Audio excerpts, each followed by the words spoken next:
25 तारीख यानी कि क्रिसमस डे। अगर आप भी इसके लिए बहुत ज़्यादा एक्साइटेड है तो आपको थोड़ा सा सतर्क होने की ज़रूरत है, स्पेशली उनको जिनके घर में छोटे छोटे बच्चे हैं। गाइस लिटरली अगर आपने 2-2.5 मिनट की वीडियो देख ली तो आप एक बहुत बड़ी मुसीबत से बच जाओगे।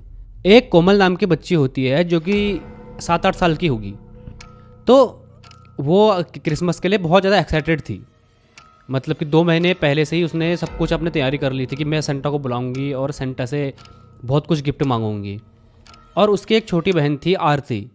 तो वो अपनी बहन से बहुत ज़्यादा चिढ़ती थी। मतलब कि होता ना बच्चों में कि पापा उसके लिए खिलौने लाए, मेरे लिए नहीं लाए, ऐसे करके उससे बहुत ज़्यादा चिढ़ती थी।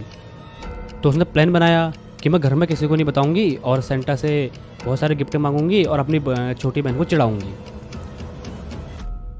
तो अब होता क्या है, 25 तारीख आती है और अब 25 तारीख को क्रिसमस डे होता है।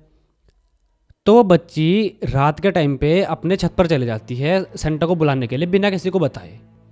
अब उसके घर में एक उसकी मम्मी है और एक उसकी छोटी बहन। उसके पापा बाहर रहते हैं और उसके घर में उसके अलावा कोई भी नहीं है। तो उसकी मम्मी भी सो रही होती है और वो दोनों बहनें साथ में सोती हैं।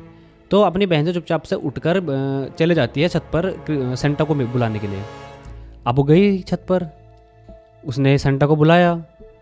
तो वो 7-8 साल की थी तो उसको ज़्यादातर पता नहीं था कि उसके पास में ही एक शमशान घाट है। अब होता क्या है गाइस कि वो जैसी सेंटा को बुलाती है अपनी आँख बंद करके तो उसके सामने एक आत्मा आ जाती है। अब वो छोटी बच्ची थी, उसको पता नहीं था, उसको लगता है कि ये सेंटा है। तो वो उसे बोलने लगती है, उसे सब बताने लगती है कि मेरी बहन है, वो मेरे से चिढ़ती है, मेरे को सेंटा बहुत सारे गिफ्ट चाहिए। उसने क्या करा हुआ था, अपने गले में रुद्राक्ष पहना हुआ था और अपने माथे पर टीका लगाया हुआ था। तो अब जो आत्मा थी वो उसके अंदर घुस नहीं सकती थी क्योंकि रुद्राक्ष पहना हुआ था और टीका भी लगाया हुआ था।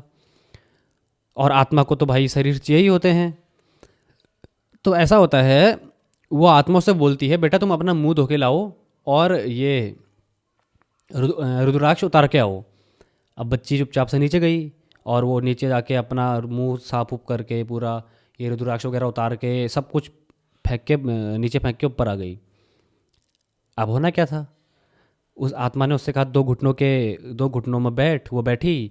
आत्मा ने जैसा जैसा कहा उसने वैसा वैसा करा और वो आत्मा उसके अंदर चली गई। वो गई नीचे, उसने किचन से चाकू उठाया, सबसे पहले अपनी माँ को मारा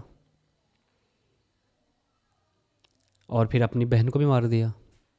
तो गाइज़ ये वीडियो बनाने का मोटिव मेरा यही था कि आप लोग समझो कि आपके घर में छोटे बच्चे हैं या फिर आपके आस पड़ोस में बहुत सारे बच्चे होंगे जो जैसा देखते हैं वैसे सीखते हैं।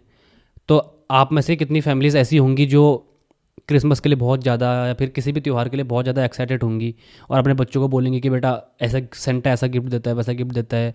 ऐसा ना हो कि कोई किडनैप कर ले जाए आपके बच्चों को सेंटा बनने के। तो आपको इस चीज़ का ध्यान देना पड़ेगा थोड़ा सा बहुत, क्योंकि अगर उसकी फैमिली ने उसका ध्यान दिया होता, क्या कहते हैं, तो वो बच्ची के अंदर आत्मा नहीं आती ना। तो कुल मिला के वही बात है कि आपको ध्यान देना पड़ेगा आपके बच्चों का। आप जैसा सिखाओगे वो वैसा ही सीखेंगे। तो गाइज़ इतनी स्टोरी थी। अगर आपको ये वीडियो या फिर इन्फॉर्मेशन अच्छी लगी होगी तो चैनल को लाइक, सब्सक्राइब, कमेंट, शेयर ज़रूर कर देना। बाकी आप सभी को मेरी तरफ से मैरी क्रिसमस। धन्यवाद।